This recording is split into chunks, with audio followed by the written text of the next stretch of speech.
चलिए बताइए, सबसे अधिक लार रस जो है कौन सी ग्रंथि बनाती है? पैरोटिड, सबमेंडिबुलर, सबलिंगुअल या इनमें से सभी? सबसे अधिक लार रस जो है कौन सी ग्रंथि बनाती है बताइए? तो सबसे अधिक लार रस जो है पैरोटिड लार ग्रंथि बनाती है। कौन सी ग्रंथि बनाती है? पैरोटिड लार ग्रंथि। 50% से भी अधिक, 50% से भी अधिक जो लार रस होता है, 50% से अधिक जो लार रस होता है वो कौन सी ग्रंथि बनाती है? पैरोटिड लार ग्रंथि बनाती है। पैरोटिड लार ग्रंथि जो है 50% से भी अधिक लार रस जो है बनाती है। चलिए अगले क्वेश्चन को बढ़ते हैं। अगला क्वेश्चन देखते हैं, लार रस में कितना प्रतिशत जल पाया जाता है? चलिए बताइए, अभी आपको बताए थे कि लार रस में कितना प्रतिशत जो है जल पाया जाता है। लार रस में कितना प्रतिशत जल पाया जाता है? तो इसका सही जवाब हो जाएगा ऑप्शन नंबर बी, 99% जो होता है लार रस में जल पाया जाता है। और 1% जो होता है इसमें एंजाइम पाया जाता है। 1% साथियों क्या पाया जाता है? इसमें एंजाइम पाया जाता है। अगले क्वेश्चन को बढ़ते हैं, अगला क्वेश्चन का जवाब दीजिए। चलिए बताइए, लार रस में कितना प्रतिशत एंजाइम पाया था? अभी आपको बताए थे 1% पाया था। कितना प्रतिशत? 1% जो होता है लार रस में एंजाइम पाया जाता है। अगला क्वेश्चन का जवाब दीजिए। अगला क्वेश्चन है कि कौन सा एंजाइम लार रस में पाया जाता है? लार रस में जो है कौन सा एंजाइम पाया जाता है बताइए? लाइपेज, एमाइलेज, ट्रिप्सिन या पेप्सिन? अभी लार रस में कौन कौन सा एंजाइम पाया जाता है उसके बारे में तो आपको बताया नहीं है, लेकिन जान लीजिए कि इसमें लाइपेज, एमाइलेज और ट्रिप्सिन, ये तीनों के तीनों एंजाइम जो है, ये तीनों एंजाइम आपके पाए जाते हैं अग्न्याशय में। कहां पाए जाते हैं? अग्न्याशय में पाए जाते हैं। और लार में जो होता है वो लार एमाइलेज नाम का एंजाइम पाया जाता है। लार एमाइलेज जो स्टार्च को पचाता है। किसको पचाता है साथियों? स्टार्च को। और ये स्टार्च को पचा के उसे माल्टोज में बदल देता है। किसमें बदल देता है? माल्टोज में बदल देता है। तो याद रखिएगा कि ये तीनों एंजाइम जो होते हैं, ये तीनों एंजाइम वो तो आपका अग्न्याशय में तो पाए जाते हैं, और इसमें से जो लार एमाइलेज नामक एंजाइम होता है, ये एमाइलेज नामक एंजाइम ये आपका जो है वो लार रस में ही पाता है। किसमें पाता है? लार रस में ये एंजाइम पाता है। तो इसका सही जवाब कौन सा हो जाएगा? तो ऑप्शन नंबर बी हो जाएगा, लार एमाइलेज हो जाएगा। चलिए अगले क्वेश्चन को बढ़ते हैं। अगला क्वेश्चन देखते हैं, अगला क्वेश्चन कौन सा है?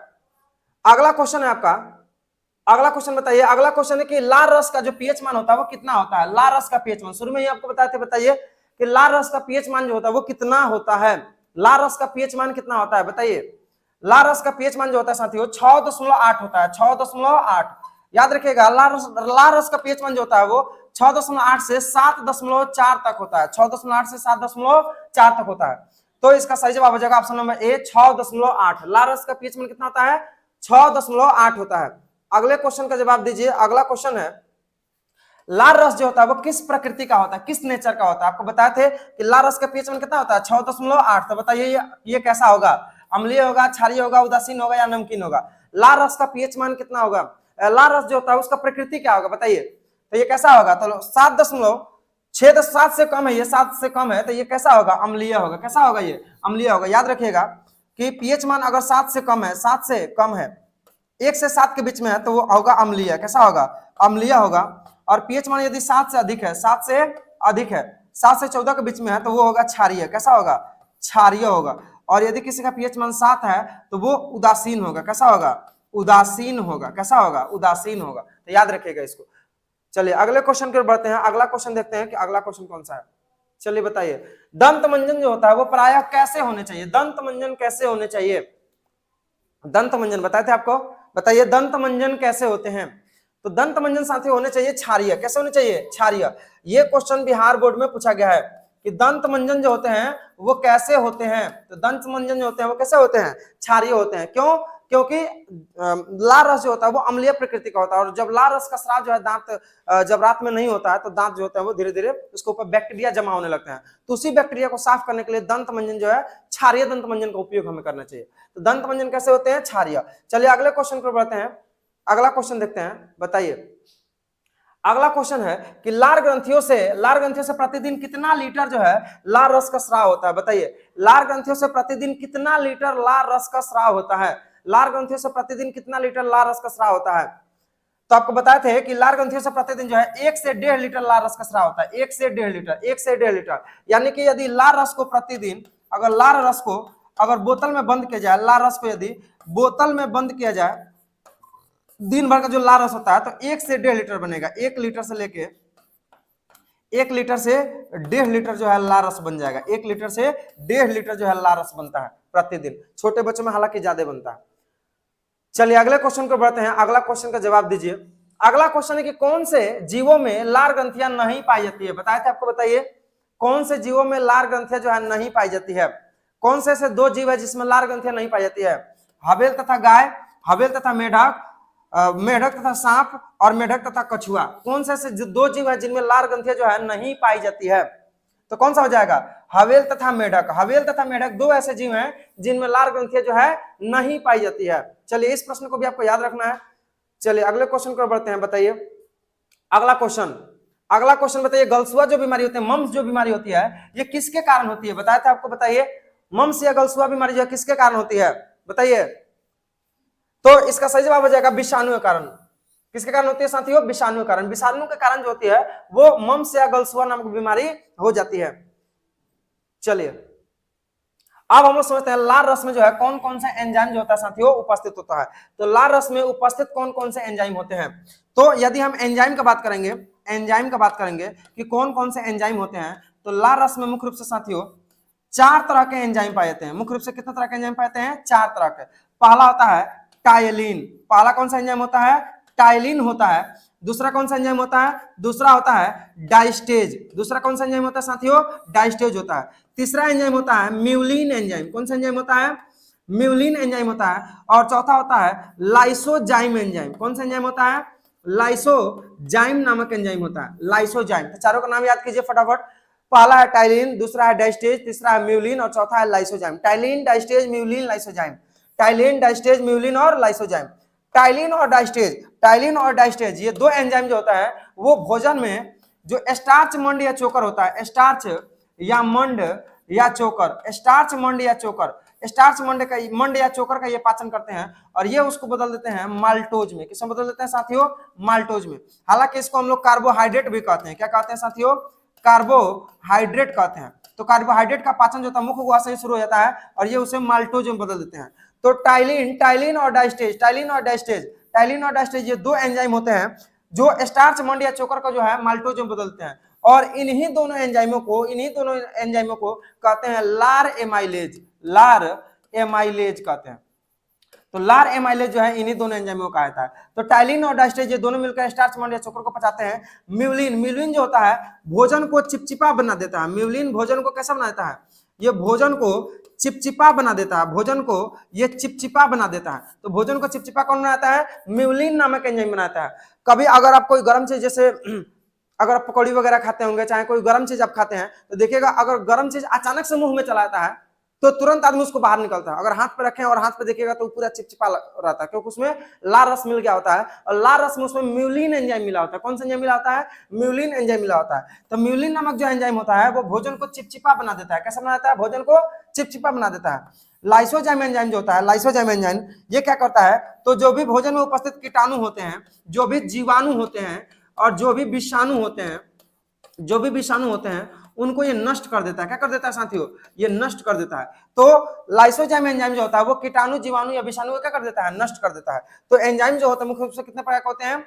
4 प्रकार के होते हैं। कितने प्रकार के होते हैं साथियों? 4 प्रकार का। पहला होता है टाइलिन, दूसरा होता है डाइस्टेज, तीसरा होता है म्यूलिन और चौथा होता है लाइसोजाइम। टाइलिन और डाइस्टेज नामक दो एंजाइम जो है वो स्टार्च मंड या चोकर का पाचन करते हैं। म्यूलिन नामक एंजाइम जो होता है भोजन को चिपचिपा बना देता है और जो लाइसोजाइम एंजाइम होता है वो भोजन में उपस्थित कीटाणु, जीवाणु या विषाणु को क्या कर देता है? नष्ट कर देता है। क्या कर देता है? नष्ट कर देता है। बढ़िया से इसको ध्यान से देख लीजिए। अभी इसका ऑब्जेक्टिव हम लोग बनाने वाले हैं। ऐसा ना हो कि यहाँ पे आप ध्यान से ना देखें और वहां पे आपसे ऑब्जेक्टिव भी ना बने। तो ध्यान से इसको देख लीजिए। चलिए अब आगे कंसेप्ट को समझते हैं। चलिए अब तो सवाल ही आ गया, फटाफट फिर बताइए सवाल। क्वेश्चन है कि लार रस में 4 नहीं कंसेप्ट है ये, बताइए लार रस में 4 तरह प्रकार के एंजाइम होते हैं। अभी आपको बताया वही वाला लिखे हैं ताकि आप जो है इसको आराम से फेयर में लिख सके। तो लार रस में 4 तरह के एंजाइम पाते हैं। पहला होता है टाइलिन, दूसरा होता है डाइस्टेज, तीसरा होता है म्यूलिन और चौथा क्या होता है? लाइसोजाइम। चौथा होता है लाइसोजाइम। चलिए इनका कार्य भी देख लेते हैं। चलिए अभी आपको बताए थे कि टाइलिन और डाइस्टेज एंजाइम जो है वो मिलकर भोजन में स्टार्च मंड या चोकर का पाचन करता है। म्यूलिन नामक एंजाइम जो होता है भोजन को चिपचिपा बना देता है और लाइसोजाइम जो नामक एंजाइम होता है वो भोजन में उपस्थित कीटाणुओं, जीवाणुओं या विषाणुओं को क्या कर देता है? नष्ट कर देता है। चलिए अब आगे समझते हैं। अब आगे आपका ऑब्जेक्टिव ही है। चलिए फटाफट ऑब्जेक्टिव का जवाब दीजिए अगर देखे होंगे वीडियो अच्छे से। तो भोजन को चिपचिपा कौन करता है? अभी आपको बताए थे, बताइए भोजन को चिपचिपा कौन बना देता है? टाइलिन, डाइस्टेज, म्यूलिन या लाइसोजाइम? टाइलिन, डाइस्टेज, म्यूलिन या लाइसोजाइम? भोजन को चिपचिपा कौन बना देता है? बताइए, हंस रहा है ये या जो लिख रहा है जो ये, या यहाँ पे दिया जल रहा है या दिल, कौन बनाता है? बताइए बताइए, भोजन को चिपचिपा, बताइए भोजन को चिपचिपा कौन बनाता है? तो भोजन को चिपचिपा बनाता है आपका दिल, आपका दिल नहीं, म्यूलिन। कौन बनाता है साथियों? म्यूलिन। भोजन को चिपचिपा जो होता है वो म्यूलिन नामक एंजाइम बना देता है। चलिए अगले प्रश्न की ओर बढ़ते हैं। अगला क्वेश्चन देखते हैं कि अगला क्वेश्चन कौन सा है। चलिए बताइए, अगला क्वेश्चन है कि भोजन में से कीटाणुओं को मुख गुहा में कौन नष्ट कर देता है? भोजन में कीटाणुओं को मुख गुहा में नष्ट कौन कर देता है? बताइए, टाइलिन, डाइस्टेज, म्यूलिन या लाइसोजाइम? कौन सा एंजाइम जो है भोजन में मुख गुहा में कीटाणु, विषाणु या जीवाणु को नष्ट कर देता है? तो आपका सही जवाब हो जाएगा लाइसोजाइम एंजाइम। कौन सा एंजाइम? लाइसोजाइम एंजाइम जो होता है वो कीटाणु, जीवाणु, विषाणु को क्या कर देता है? नष्ट कर देता है। अगले क्वेश्चन की ओर बढ़ते हैं। अगला क्वेश्चन का जवाब दीजिए। अगला क्वेश्चन है कि मुख गुहा में स्टार्च, मंड या चोकर का पाचन कौन करता है? मुख गुहा में स्टार्च, मंड या चोकर का पाचन कौन करता है? बताइए। स्टार्च, मंड या चोकर जो होता है बाद में जो है माल्टोज में बदल जाता है, याद रखिएगा इसको, बाद में ये माल्टोज के रूप में बदल जाता है। और मुख गुहा में कार्बोहाइड्रेट का पाचन होता है। किसका पाचन होता है साथियों? कार्बोहाइड्रेट का पाचन होता है। मुख गुहा में कार्बोहाइड्रेट का पाचन होता है। ये बिहार बोर्ड में क्वेश्चन पूछा गया, बिहार बोर्ड में ये क्वेश्चन पूछा गया है कि आहार के किस भाग का पाचन जो है मुख गुहा में होता है? तो कार्बोहाइड्रेट का पाचन जो होता है वो मुख गुहा में होता है, याद रखिएगा। चलिए बताइए कि मुख गुहा में स्टार्च, मंड या चोकर का पाचन कौन करता है? तो मुख गुहा में स्टार्च, मंड या चोकर का पाचन करता है टाइलिन और डाइस्टेज। ये दोनों एंजाइम जो होता है, दोनों मिलकर जो है मुख गुहा में स्टार्च, मंड या चोकर का पाचन करते हैं। चलिए अगले क्वेश्चन की ओर बढ़ते हैं। अगला क्वेश्चन बताइए। अगला क्वेश्चन है आपका, देखिए ये क्वेश्चन है कि मुख गुहा में आहार के किस भाग का पाचन होता है? बताइए, अभी आपको बताए थे, ये बिहार बोर्ड का प्रीवियस ईयर है। बताइए कि मुख गुहा में आहार का किस भाग का पाचन होता था? अभी आपको बताए थे कि कार्बोहाइड्रेट जो होता है, कार्बोहाइड्रेट जो भी मीठा चीज वगैरह हम लोग खाते हैं ना, मीठा चीज, जो भी मीठा चीज हम लोग खाते हैं वही उसी में कार्बोहाइड्रेट होता है। जैसे रोटी जो आप खाइएगा ना तो वो भी हल्का मीठा लगता है, तो रोटी में कार्बोहाइड्रेट होता है, चावल में कार्बोहाइड्रेट होता है। तो कार्बोहाइड्रेट जो होता है मुख गुहा में इसका पाचन हो जाता है। कार्बोहाइड्रेट का जो पाचन होता है वो कहाँ हो जाता है साथियों? मुख गुहा में जो है इसका पाचन हो जाता है। चलिए आगे देखते हैं कि और है कि नहीं क्वेश्चन। चलिए अब कुछ सवाल हैं, चलिए इसको देखते हैं। क्वेश्चन है कि जानवर जो होते हैं वो जुगाली क्यों करते हैं? जानवर जो होते हैं जुगाली क्यों करते हैं? जुगाली को कौरी वगैरह कहा जाता है। तो जानवर जो होते हैं जुगाली क्यों करते हैं? बताइए। जो शाकाहारी जानवर होते हैं वो भोजन कर लेते हैं, भोजन करने के बाद से जो शाकाहारी जानवर होते हैं वो जुगाली क्यों करते हैं? तो जानवर जुगाली क्योंकि जानवर जानते हैं कि जैसे बकरी वगैरह को देखिएगा, जब उसको कुछ खाना होता है तो एकदम जल्दी उसको खा के और अपने पेट में लेके चली जाती है, वापस से कहीं साइड में जाकर बैठ जाएगी और फिर उसके बाद से अपना जो है भोजन को मुंह में लेके आती है, क्योंकि वो जानते हैं कि मुंह में स्टार्च, मंड या चोकर का पाचन होता है जिसमें लाइपेज और एमाइलेज नहीं, टाइलिन और डाइस्टेज, ये दो एंजाइम जो होता है, टाइलिन और डाइस्टेज, ये दोनों मिलकर स्टार्च, मंड या चोकर का पाचन करते हैं। तो बकरी जो होती है वो वापस से अमाशय से भोजन को लेकर आती है मुख गुहा में, तब फिर उसको दोबारा चबाती है, क्योंकि जब शुरू में वो भोजन कर रही होती है, जब शुरू में वो पेड़ के पत्तों खा रही होती है तो उतना समय नहीं मिलता है, जिसका कारण वो भोजन जो होता है डायरेक्ट पेट में तुरंत चला जाता है। तो फिर वापस लेके आती है और फिर उसको मुख गुहा में चबाती है, ताकि उसमें टाइलिन और डाइस्टेज ये दोनों एंजाइम मिल जाए और दोनों एंजाइम मिलकर जो है उसको अच्छा से उसमें क्या कर सके, उसको पचा सके। तो उम्मीद करते हैं कि आपको समझ में आ गया होगा कि जानवर जो होते हैं, जानवर वो जुगाली क्यों करते हैं। ज्यादातर शाकाहारी करते हैं, जैसे बकरी हो गई, भैंस हो गई, गाय हो गई, तो ये सभी जीव जो होते हैं वो जो है जुगाली करते हैं। चलिए एक सवाल और है कि इमली का नाम सुनकर जो है मुंह में पानी क्यों आ जाता है? इमली का नाम सुनते ही मुंह में पानी क्यों आ जाता है? तो इमली का जैसे ही हम लोग नाम सुनते हैं तो मुख गुहा में जो उपस्थित लार ग्रंथियां होती है वो एक्टिव हो जाती है। मुख गुहा में जो लार ग्रंथियां होती है, मुख गुहा में 3 जोड़ी लार ग्रंथियां पाई जाती है, पैरोटिड लार ग्रंथि, सबमैंडिबुलर लार ग्रंथि और सबलिंगुअल लार ग्रंथि।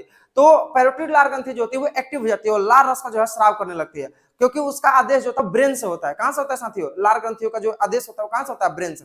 इसलिए इमली का नाम सुनते ही हमारे मुंह में क्या हो जाता है? पानी आ जाता है। तो इमली का नाम सुनते ही मुंह में जो है पानी आ जाता है, क्योंकि जो लार ग्रंथियां होती है, लार ग्रंथियां जो होती है साथियों ये एक्टिव हो जाती है, सक्रिय हो जाती है और लार रस का जो है निर्माण करने लगती है। हालांकि जो गोलगप्पा वगैरह होता है, गोलगप्पा हम लोग कहते हैं इसको फुचका बोलते हैं, तो गोलगप्पा जो होता है, गोलगप्पा इसको भी देखते हैं कहीं पे कोई खा रहा होता है तो इच्छा जागृत हो जाती है कि हमें इसे खाना है और मुंह में पानी आ जाता है।